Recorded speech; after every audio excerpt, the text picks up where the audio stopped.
Bonjour tout le monde, j'espère que vous allez bien. Donc aujourd'hui, j'ai pensé faire une petite vidéo pour parler de l'importance de la méditation pour trouver le bonheur. Parce que tout le monde, c'est ce qu'on cherche, le bonheur. C'est tout le monde, tous les êtres humains, peu importe d'où on vient, peu importe qui on est. C'est aussi même, regarde les animaux. Tout le monde cherche le bonheur. On a le droit au bonheur aussi. Mais pour trouver le bonheur, c'est pas toujours évident. Ce qu'on souhaite vraiment, c'est d'être en paix, d'être en harmonie, d'être heureux, détendu, serein, mais il y a beaucoup d'obstacles. Donc, comme ça, qu'est-ce qui va nous permettre d'être heureux? C'est à la base, c'est notre esprit. Parce que comme le Bouddha a dit, notre propre protecteur, c'est nous-mêmes, et notre propre ennemi, c'est nous-mêmes. Donc, du point de vue de la philosophie bouddhiste, connaître son propre esprit, c'est de la plus haute importance. Puis ensuite, on va chercher à l'entraîner, le développer, pour cultiver en nous les causes du bonheur. Donc, c'est ça qu'en fait qu'on nomme la méditation dans la philosophie bouddhiste. C'est la familiarisation de l'esprit avec ce qui va nous rendre heureux. Donc, c'est le sens de la méditation dans la philosophie bouddhiste. Donc, j'ai pensé aujourd'hui faire une petite vidéo pour expliquer comment être heureux grâce à la méditation et particulièrement comment être heureux grâce à la méditation sur l'interdépendance. Donc, pour commencer, qu'est-ce qui est important de savoir? C'est que tous les enseignements du Bouddha visent ça, visent à nous apporter des outils pour être heureux. Et tous ces enseignements se résument en deux catégories parce qu'elles visent à cultiver, à développer en nous deux qualités. Deux qualités qu'on appelle le calme mental et la vision supérieure. Le calme mental, ça vient du sanskrit qui est shamatha. En tibétain, on dit shine, qui veut dire demeurer paisiblement. Demeurer calmement, demeurer dans la paix, l'esprit qui demeure paisible, ça c'est shamatha, qu'on traduit par le calme mental.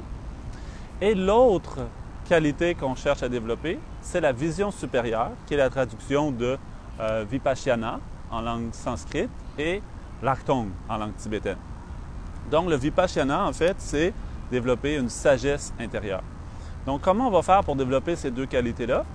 Par les deux sortes de méditation que le Bouddha a expliquées. La première sorte de méditation, pour atteindre le calme mental, on l'appelle la méditation de concentration. Et celle pour atteindre la vision supérieure, la sagesse, donc c'est la méditation qu'on appelle analytique. Donc ce sont les deux méditations qu'on cherche à développer. Donc premièrement, qu'est-ce qui est important? On dit c'est l'atteinte du calme mental, shamatha. Pour atteindre le calme mental, donc il y a beaucoup d'explications qui sont nécessaires de bien comprendre, mais aujourd'hui, juste pour mentionner quelques informations les plus importantes, si ça vous intéresse de commencer la méditation à la maison, parce que vous pouvez très bien le faire, commencer par des courtes séances, juste 1 minute par exemple, ou 2 minutes, vous vous asseyez confortablement dans un endroit calme, chez vous ou à l'extérieur, dans la nature, comme ça dans un parc. Donc vous gardez le dos bien droit pour une bonne circulation d'énergie. Vous allez légèrement incliner la tête vers l'avant et vous allez fermer les yeux à moitié. Pourquoi ne pas fermer les yeux au complet? Parce que vous allez vous endormir, peut-être. Ou si vous laissez les yeux tout ouverts, vous allez voir trop de choses, des belles choses, des mauvaises choses, toutes sortes de choses. Donc, ça va facilement vous distraire. Donc, pour éviter ça, qu'est-ce que les maîtres bouddhistes suggèrent? Donc, la tête légèrement penchée vers l'avant et les yeux qui sont mi-clos. Et donc, pendant la méditation, vous allez simplement essayer de détendre l'esprit en gardant une bonne attention, vigilance, l'esprit ni trop tendu, ni trop relâché, parce que trop relâché, vous allez tomber dans le sommeil. Trop tendu, ça ne sera pas agréable. Donc, juste le bon équilibre. Prenez la position que vous trouvez la plus confortable. Et après, donc, vous essayez simplement de garder votre attention vers l'intérieur, calmement, doucement, sereinement. Premièrement, vous pouvez vous exercer en maintenant l'attention sur la respiration. Le simple mouvement de votre souffle qui sort, qui entre. Donc, suivre ce mouvement-là simplement et d'essayer de garder l'esprit serein. Donc, on va faire ensemble juste une petite minute, essayez ensemble de faire une petite méditation comme ça sereinement. Si vous avez l'occasion, donc, juste installez-vous comme ça confortablement. Juste essayez de concentrer l'esprit vers l'intérieur, doucement, sur le mouvement de la respiration.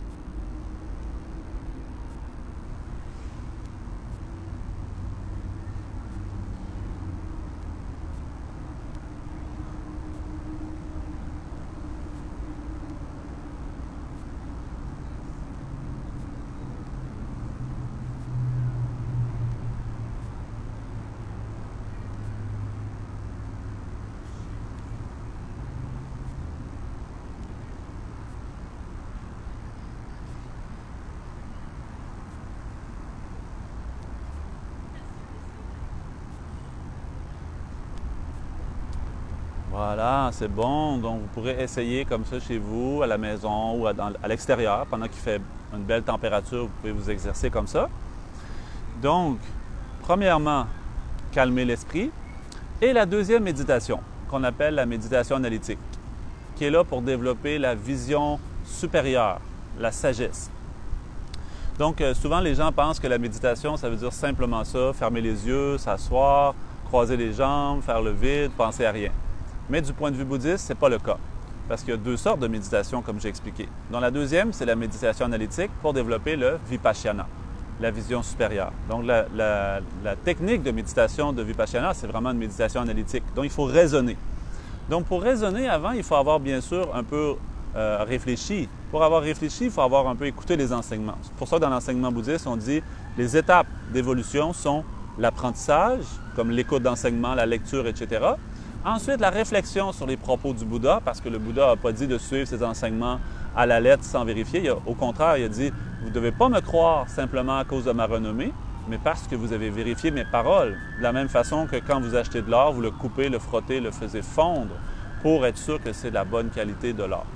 Donc, comme ça, aujourd'hui, le sujet principal de mon petit vidéo sur la méditation, j'ai parlé, c'est la méditation sur l'interdépendance. Pourquoi? Parce que, comme j'ai dit, on cherche le bonheur. Pour trouver le bonheur, la compréhension de l'interdépendance est très importante.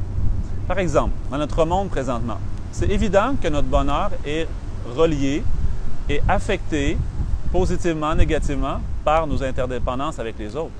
Par exemple, mon attitude, mes comportements vont avoir une influence sur les autres. L'attitude, le comportement des autres va avoir une influence sur moi. Donc, on voit à quel point on est très interreliés. On le voit par justement ce qu'on fait à l'environnement, ce qu'on fait aux animaux. Donc, tout ça, c'est le travail de l'interdépendance. Donc, c'est très important de considérer l'interdépendance pour notre bonheur.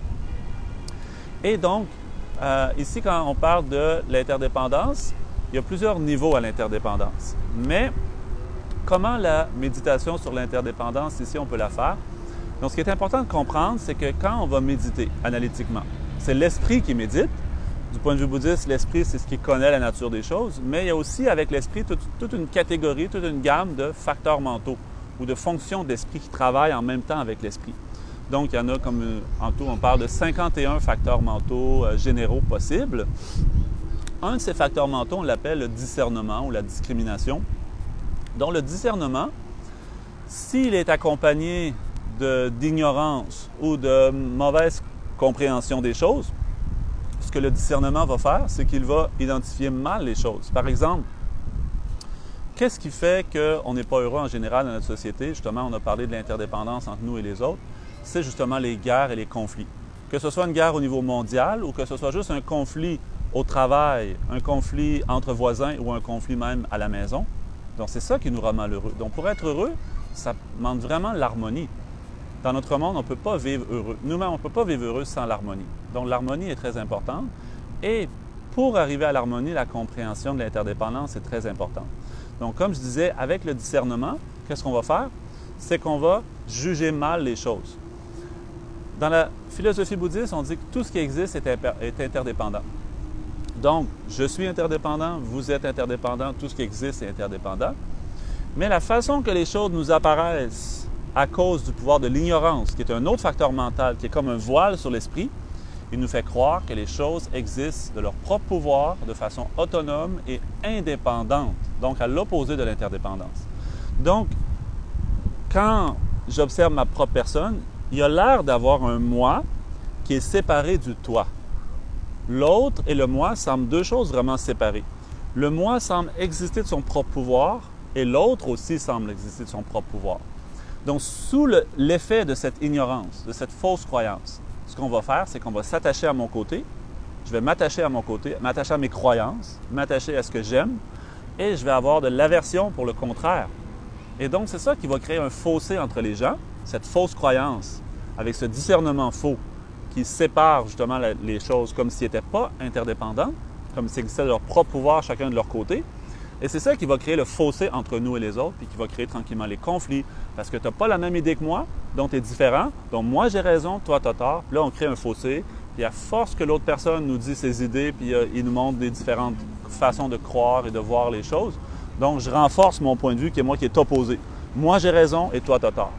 Donc, plus qu'on élargit ce fossé, plus que l'aversion envers l'autre, l'attachement envers son propre côté grandit, et là, on se ramasse avec des paroles désagréables. On le voit sur les réseaux sociaux, malheureusement, les paroles désagréables. Après ça, en vrai, les paroles désagréables. Après ça peut aller jusqu'aux gestes désagréables. Et là, ça peut aller jusqu'aux guerres, aux violences, etc. Donc, vraiment, c'est bien comprendre la nature des choses grâce au discernement par la méditation analytique, c'est très important. Donc, comment on peut faire ça? C'est justement de penser un peu comme dans la philosophie bouddhiste, on dit tout ce qui existe de façon interdépendante en tant que simple désignation par l'esprit. Donc, ce qu'on veut dire par là, c'est qu'il n'y a pas un moi autonome ou il n'y a pas un toi autonome. C'est des désignations de l'esprit. Par exemple, je m'appelle Jason ou mon nom de moine que j'ai reçu avec le Dalai Lama, Tenzin Gawa. Donc, ce nom-là a été apposé sur ma personne. Je ne suis pas en essence ce nom-là. De la même façon, moi. Moi, ce n'est qu'un nom. Ce n'est pas quelque chose qui est réellement ma personne. Donc, comme ça, dans la philosophie bouddhiste, quand on étudie les textes, on va comme faire cette analyse-là. C'est quoi ça, le moi? Parce que le corps n'est pas le moi. Mes sensations ne sont pas le moi. Mes pensées ne sont pas le moi. Souvent, on s'identifie à nos pensées comme si c'était moi, c'est la réalité. Nos pensées, nos émotions, tout ce qu'on vit en général dans notre personne, tous les éléments de notre personne, dans l'enseignement bouddhiste, on dit que ce n'est pas le moi. Le moi, c'est le nom donné à cet ensemble-là. De la même façon qu'on ne peut pas trouver une vraie gauche ou une vraie droite. Si je vous dis regardez à gauche, donc vous allez probablement regarder ce côté-là de moi. Si je vous dis regardez à droite, vous allez regarder de ce côté-là. Mais en tant que tel, est-ce que c'est la vraie droite et la vraie gauche? Parce que pour moi, c'est ça la droite et c'est ça la gauche. Donc, où y a-t-il une vraie droite, où y a-t-il une vraie gauche? Est-ce qu'il y a quelque chose qui est grand? Par exemple, si vous regardez un arbre ou une plante qui a l'air grande, mais si vous la comparez avec une autre chose qui est plus grande, elle va apparaître maintenant petite. Donc, est-ce qu'il y a quelque chose qui est petit ou qui est grand? Est-ce qu'il y a quelque chose qui est bon ou qui est mauvais? Donc, de la même façon, tous les phénomènes existent en tant que simple désignation. Donc, quand on dit « moi », quand on dit « toi », c'est des désignations. Donc, avec une telle compréhension, si on s'habitue à réfléchir comme ça, on va voir que tranquillement, le « moi » et le « toi » existent en interdépendance et que le fait de croire et de s'identifier à un « moi » réel et solide et autonome et à un autre qui est autonome, solide et réel, indépendant, donc on va faire une division entre les gens. Avec cette division-là, on va commencer à avoir de l'attachement et de l'aversion. Aversion pour l'autre, l'attachement pour moi. À cause de ça, donc, les paroles et les gestes qui vont s'en suivre vont être violents ou négatifs. Donc, c'est ça qui crée la souffrance dans notre monde. C'est ça qui crée ça. Donc, qu'est-ce qui peut nous libérer de ça? C'est la méditation analytique, la sagesse. Arrêtez de voir les choses de cette façon-là en voyant la vraie nature des choses. Donc, c'est ce qui va nous aider à cultiver la compassion pour l'autre, en comprenant que l'autre a un point de vue différent du mien, mais qu'il a le droit d'être heureux lui aussi. Et donc, ça va nous ouvrir aux autres, sans accepter le point de vue de l'autre comme étant le mien, mais ça va nous aider à accepter l'autre. Donc, avoir la compassion, voir que l'autre, il souhaite être heureux comme moi, qu'il n'y a aucune différence entre l'autre et moi, qu'on souhaite la même chose. Et donc, il va y avoir ce sentiment d'ouverture, de compassion, de respect, d'amour, et donc l'harmonie va arriver. Donc, c'est comme ça que, grâce à la méditation, premièrement, la méditation du calme mental et deuxièmement, la méditation analytique, nous-mêmes, on peut cheminer vers le bonheur. Mais est-ce que c'est quelque chose qui est facile? Bien sûr que non. Les moines bouddhistes tibétains, comme Lama Semten, avec qui j'ai étudié principalement, ou comme le Dalai Lama, ces grands maîtres-là, dans leur tradition, dans leur monastère, ils ont un système d'études qui prend presque 20 ans, des fois un peu moins, des fois un peu plus, mais en moyenne 20 ans. Donc, comment nous, on pourrait penser que c'est quelque chose qui est facile rapidement? Donc, c'est pour cette raison-là aussi qu'au Centre Paramita, c'est ce qu'on fait principalement, c'est proposer des formations, des enseignements qui vont permettre aux gens d'apprendre à méditer. Apprendre à méditer, donc, pour atteindre le calme mental, premièrement. Donc, comment méditer pour atteindre le calme mental? On donne toutes sortes de formations, de cours pour ça. Et ensuite, donc, s'introduire à la philosophie bouddhiste, sur le monde des émotions, comment fonctionne l'esprit, comment cheminer vers le nirvana, vers le bonheur de l'éveil, etc. Donc, si ça vous intéresse, vous pourrez voir ces détails-là. Aujourd'hui, je voulais juste faire une petite introduction. Donc, juste pour terminer, je vais faire une petite dédicace pour la paix dans le monde, parce qu'on a tous besoin. On veut le bonheur, mais on est tous interdépendants. Donc, pour avoir le bonheur, il faut cultiver l'harmonie, la paix, le respect. Donc, c'est important de développer une attitude respectueuse, d'amour, de compassion pour tous. Comme ça, je vais faire une petite dédicace en langue tibétaine pour que justement, rapidement, on puisse tous et que le monde puisse aller rapidement vers la paix, le bonheur. Chanchu Semcho Rinpoche Ma Kim Panam Ke Gyuche Kempa Nyampa Me Paya Konen Kontu Pewan Sho.